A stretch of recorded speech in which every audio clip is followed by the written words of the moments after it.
इसे काठमांडू से डॉक्टर नम्रता पांडे ने पूछा है, शिष्य और आचार्य में क्या अंतर है। पहले शिष्य के गुणों की समीक्षा करेंगे, फिर आचार्य के गुणों की समीक्षा करेंगे, फिर दोनों में अंतर को जानेंगे। शिष्य के 5 मुख्य गुण हैं। पहला मुख्य गुण है श्रवण। उसको सुनने की आदत डालनी चाहिए। श्रवण का अर्थ है लिसनिंग। श्रवण और सुनने में अंतर है। जब हम सामान्यतः किसी से बात करते हैं, किसी की बात सुनते हैं, तो साथ में विचार भी चलते रहते हैं। एकाग्रता नहीं होती, समग्रता नहीं होती। लेकिन जब निर्विचार होकर के, जब फीलिंग के तल पर जा कर के किसी को सुनते हैं, तो उसका नाम श्रवण है। अर्थात जब हम श्रवण करते हैं, जब लिसनिंग करते हैं, हियरिंग नहीं, जब लिसनिंग करते हैं, तो हमारी फीलिंग भी उससे जुड़ जाती है। और जब फीलिंग नहीं जुड़ती, बिना फीलिंग के अगर किसी की बात सुनते हैं, तो उसको सुनना या हियरिंग कह सकते हैं। तो शिष्य को एक सीपी की तरह बन जाना चाहिए। एक बिल्कुल जैसे सीपी में स्वाति नक्षत्र की बारिश होती है, तो कहते हैं कि उसको सीपी उस समय मुँह खोलता है, पीता है और वो मोती बन जाता है। ठीक इसी तरह से फीलिंगली, भाव के तल पर जा कर के श्रवण करने की आदत डालनी चाहिए। गुरु नानक देव जी कहते हैं, नानक भगता सदा विकास। भक्त हमेशा विकासमान होता है। अध्यात्म का मतलब है कि जो आत्मा के तल पर विकसित होता है, उसको अध्यात्म कहते हैं। उसी बात को कह रहे हैं, नानक भक्ता सदा विकास। भक्त कौन है, साधक कौन है? जो सदा विकासमान है या विकास की आकांक्षा से वो संत के पास आया है। सुनिए दुख पाप का नाश। और वो जब अपने गुरु को सुनता है तो उसके सभी पाप नष्ट हो जाते हैं। श्रवण की महिमा गुरु नानक देव जी ने कही है, सुनिए जोग जुगत तन भेद। सुनने से योग के भेद का पता चलता है, शरीर के भेद का पता चलता है, जीवन के भेद का पता चलता है। और सुनिए सासत सिमृत वेद। शास्त्र ऐसे समझ में नहीं आते, स्मृतियाँ ऐसे समझ में नहीं आती, वेद ऐसे समझ में नहीं आता। लेकिन जब हम सद्गुरु को सुनते हैं, तो वेदों में जो लिखा है, स्मृतियों में जो लिखा है, जो ग्रंथों में लिखा है, जो शास्त्रों में लिखा है, उसका रहस्य समझ में आता है। तो पहला गुण है श्रवण।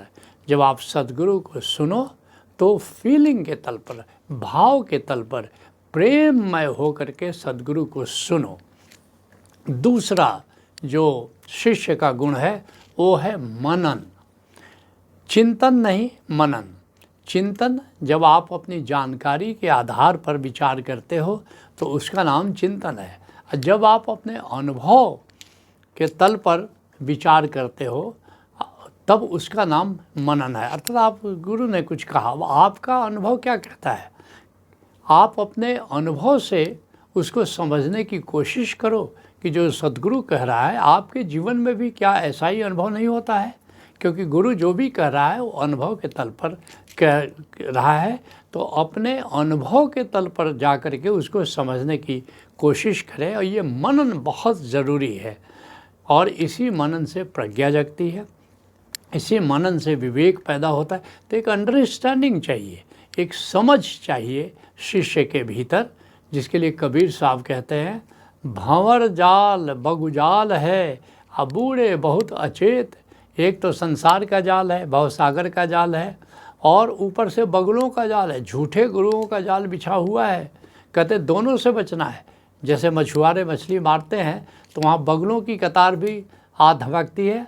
अगर मछुआरे के जाल से कोई मछली बच भी गई, उछल के बचना चाहने की कोशिश भी की, तो बगुले लपक लेते हैं। तो कोई संसार से ऊब कर, संसार से फ्रस्ट्रेटेड होकर अगर अध्यात्म में जाने की कोशिश करता है, तो नकली गुरुओं की कतार लगी हुई है, वो तुमको लपकने को तैयार हैं। तो तुम्हारे पास एक प्रज्ञा चाहिए, एक समझ चाहिए, एक विवेक चाहिए। तो भंवर जाल बगुजाल है बूढ़े बहुत अचेत, कह कबीर तिन बाची हैं जिनके हृदय विवेक। जिनको समझ है, प्रज्ञा है, विवेक है, वे ही संसार के जाल से और बगुलों के जाल से मुक्त हो सकते हैं।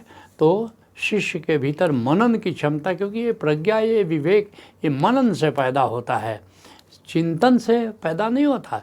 चिंतन से बुद्धि का निखार हो सकता है, मगर ये मनन से तुम्हारे भीतर अंतर प्रज्ञा जगती है। तीसरा गुण जो हमारे ऋषियों ने बताया है वो होना चाहिए निधिध्यासन, अर्थात जो सद्गुरु ने कहा तुमने सुना, उस पर तुमने मनन किया, उसको तुमने समझा, लेकिन अब जो समझा उसका अभ्यास करना है। निधिध्यासन का अर्थ है अभ्यास। सारे संत, सारे गुरु कुछ न कुछ साधना तुमको प्रतिपादित करते हैं, कुछ साधना करने की बात कहते हैं, तो उस साधना को अपने जीवन में उतारना है। जैसे ओशोधारा में 5 प्रकार की साधना कराई जाती है, अब इसको करना है। क्या साधना करना है? जैसे ध्यान, ध्यान को साधो। ध्यान क्या अर्थ हुआ? निराकार जो भीतर दिख रहा है, उस निराकार के प्रति जागने की कला सीखो, ये ध्यान है। दूसरी साधना क्या है? दृष्टा, अर्थात अंतर जगत में सांस चल रही है, विचार चल रहे हैं, भाव चल रहे हैं, उनके प्रति जागना है। अंतर जगत के प्रति जागना दृष्टा है, तो दृष्टा की साधना करनी है। तीसरी साधना क्या है? साक्षी, अर्थात ध्यान से जिस आत्मा को तुमने जाना है उस आत्मा के स्मरण में जीना है, उस आत्मा के स्मरण में रहते हुए संसार के कर्म करना है। साक्षी है तो साक्षी की साधना करनी है। और क्या साधना करनी है? चौथी साधना समाधि। ध्यान पूर्वार्ध है, समाधि उत्तरार्ध है, अर्थात कि अब उस निराकार को 3 डायमेंशनल रूप में, अंतर आकाश के रूप में देखना है, और उसको देखते देखते, प्यार से देखते देखते उसमें डुबकी लगाना है। जस्ट अवेयरनेस जब बच जाए, बोध मात्र जब बच जाए, तो उस स्थिति का नाम समाधि है। तो समाधि की साधना करनी है। और 5वीं साधना सुमिरन, ब्रह्म को जानना है, ब्रह्म की याद में जीना है, ब्रह्म के प्रेम में जीना है, इसको सुमिरन कहते हैं। तो अगर तुमने केवल सद्गुरु को सुना, मनन भी किया और साधना नहीं की, तो फिर विकास नहीं होगा। तो तीसरा गुण शिष्य का है कि अभ्यास करना है। चौथा गुण क्या है? अहोभाव, ग्रेटिट्यूड में रहना है हमेशा। बिना अहोभाव के साधना में विकास असंभव है। कई बार तुमने मुझसे सुना होगा कि अध्यात्म है क्या? शिकायत से अहोभाव की यात्रा है, और बिना अहोभाव के प्रेम भी नहीं होगा, बिना प्रेम के साधना नहीं हो सकती। तो हमेशा जो है तुम्हारे पास उसके प्रति एक धन्यवाद भाव, इसको अहोभाव कहते हैं। गुरु के प्रति अहोभाव, गोविंद के प्रति अहोभाव, और फिर अहोभाव को अपने जीवन की शैली बना लेना है। फिर 5वां गुण है आज्ञाकारिता। गुरु जो कहता है उसको करो। सामान्यतः हम क्या करते हैं? गुरु जो करता है वो हम करने लगते हैं। गुरु दाढ़ी रखता है, हम दाढ़ी रखने लगते हैं। गुरु जिस प्रकार के कपड़े पहनता है उस तरह के कपड़े पहनने लगते हैं। नहीं, ऐसा नहीं करो। जो गुरु कह रहा है उसको करो, जो गुरु कर रहा है उसकी नकल करने की ज़रूरत नहीं है। वो अपनी ऊंचाई से बोल रहा है, अपनी ऊंचाई से जीवन को जी रहा है, तो इसलिए हमारे लिए उसका जो वक्तव्य है, वो उसका जो उपदेश है, वो हमारे लिए बहुत महत्वपूर्ण है। इसलिए संत चरण दास कहते हैं, गुरु कहे सो कीजिए, करे सो कीजिए नहीं। गुरु जो कह रहा है उसको करना है, वो जो कर रहा है उसका अनुकरण नहीं करना है। चरण दास की सीख या रख लीजिए उर्माही। ऐसा चरण दास कहते हैं कि ये मेरी सीख, ये मेरा उपदेश, इसको समझो, इसको ग्रहण करो, अपने हृदय में इसको धारण करो।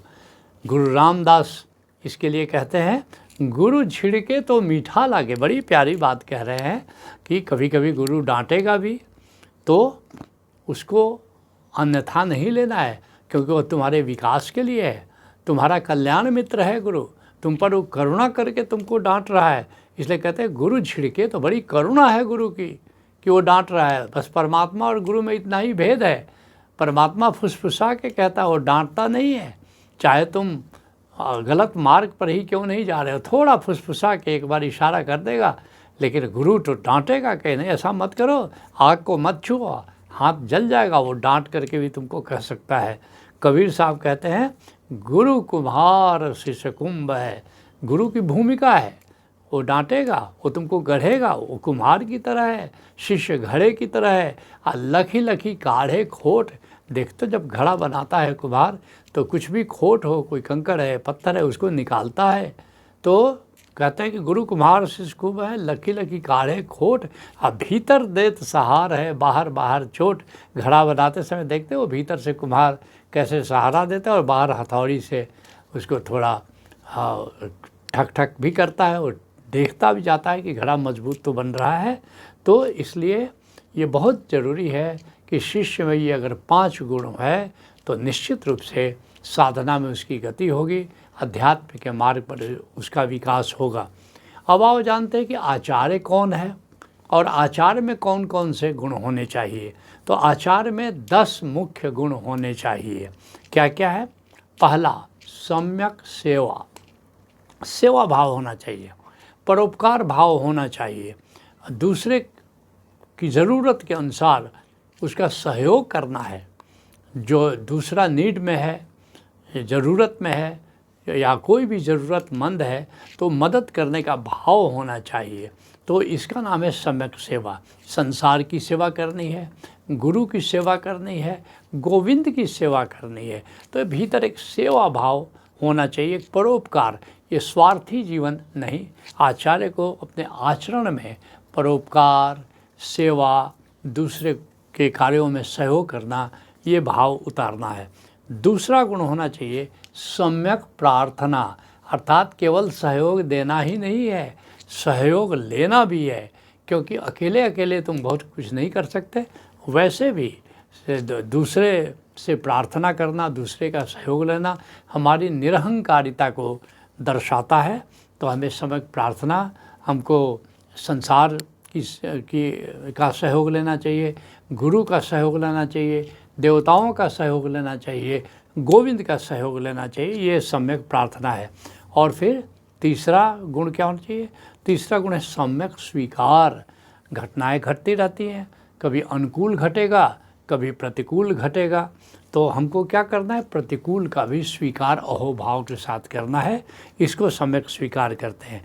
चौथा गुण क्या होना चाहिए? सम्यक शरण, कि कोई भी घटना घटे ये एक मंगल भाव कि प्रभु जो भी कर रहा है हमारे मंगल के लिए कर रहा है, और जो आज प्रतिकूल लग रहा है एक दिन हम जानेंगे कि वह भी हमारे लिए अनुकूल ही था। प्रभु हमारे प्रतिकूल क्यों कुछ करेगा? इस स्थिति का नाम सम्यक शरण है। पांचवा गुण है सम्यक समर्पण।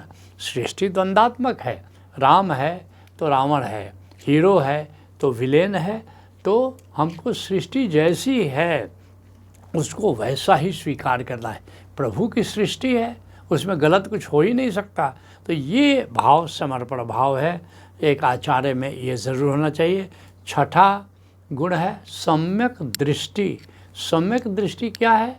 कि परमात्मा को मंगलमय जानते हुए वर्तमान परिस्थिति में हम क्या कर सकते हैं वो करें, हम क्या कर सकते हैं, ये सम्यक दृष्टि है। दूसरे को क्या करना चाहिए, ये असम्यक दृष्टि है।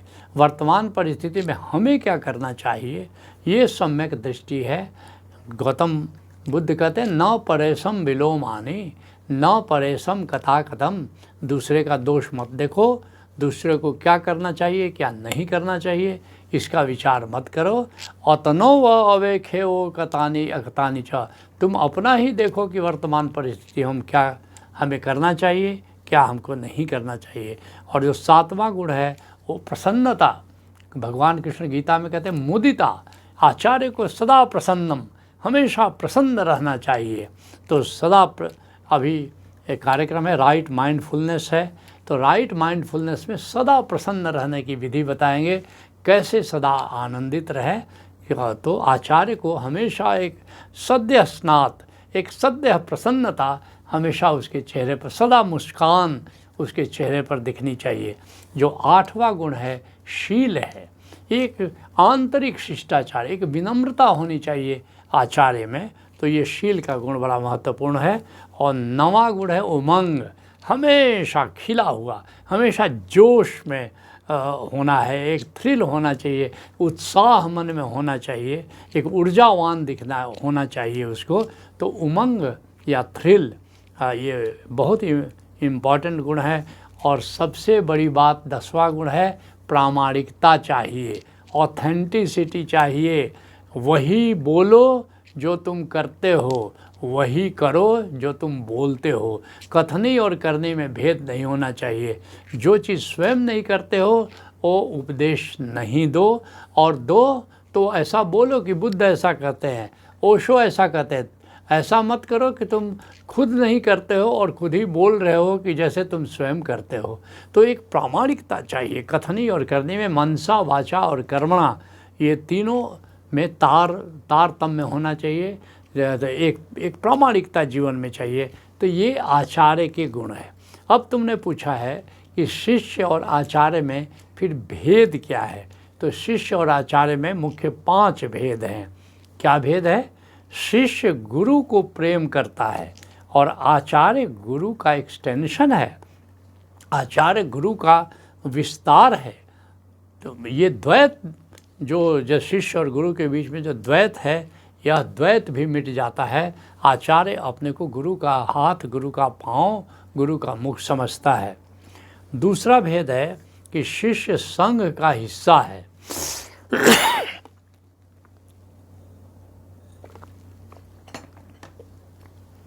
शिष्य संघ का हिस्सा है, आचार्य संघ का नेतृत्व करता है। आचार्य केवल संघ का हिस्सा नहीं है, वो नेतृत्व भी करता है। तुम में से बहुतों को मालूम होगा, कई बात हमने चर्चा भी की कि गौतम बुद्ध के जो आचार्य थे वे स्थविर कहलाते थे, और एक एक स्थविर 500 भिक्षुओं का नेतृत्व करता था। करीब 500 भिक्षु उससे गाइडेंस लेते थे। कोई भी उनकी शंका है, साधना में कोई बाधा आ रही है, कोई अटकाव है, कोई भटकाव है, तो आचार्य जो है या अथवा स्थविर जिसको गौतम बुद्ध कहते हैं, उसके अटकाव और भटकाव को दूर करता था। तो एक तरह से संघ का वो नेतृत्व भी करता है। तो आचार्य को अपनी साधना तो करनी है, अपना विकास तो करना ही है, साथ साथ उसकी जिम्मेवारी है कि जो अन्य शिष्य हैं उनको भी सहयोग करे साधना में विकास के लिए। जो तीसरा भेद है कि शिष्य गुरु के प्रति समर्पित है, लेकिन आचार्य गुरु और संघ दोनों के प्रति समर्पित है। ये बहुत बड़ा भेद है कि शिष्य को अपना विकास से ज़्यादा लेना देना है, ठीक है, वो संघ का सदस्य है, लेकिन बहुत ज़्यादा जिम्मेदारी संघ के प्रति उसकी नहीं होती। लेकिन जो एक आचार्य होता है वो गुरु के प्रति तो समर्पित है ही, संघ की सेवा के प्रति भी वो समर्पित है, संघ के प्रति भी वो उत्तरदायी है। जो चौथा जो भेद है वो शिष्य ज्ञान अर्जित करता है, लेकिन आचार्य आचरण में भी लाता है, जो जिसको हमने कहा प्रामाणिकता, कि आचार्य जो है अपने आचरण में उन गुणों को, उस ज्ञान को जो उसने अर्जित किया है उसके अपने आचरण में भी ढालता है। और जो 5वां भेद है कि शिष्य ज्ञान योग और भक्ति योग की साधना करता है। ज्ञान योग अर्थात आत्मा की साधना, भक्ति योग अर्थात ब्रह्म की साधना, ब्रह्म से प्रेम। लेकिन आचार्य यहीं नहीं रुक जाता, आचार्य दोनों के साथ साथ कर्म योग की भी साधना करता है। अपने कर्म योग वो करता है, अपने कर्म के द्वारा वो गुरु की सेवा करता है, संघ की सेवा करता है। अर्थात तो सहज योग, पूरी तरह सहज योग जो ज्ञान योग, भक्ति योग और कर्म योग का संगम है, आचार्य पूरी तरह अपने जीवन में उतारता है।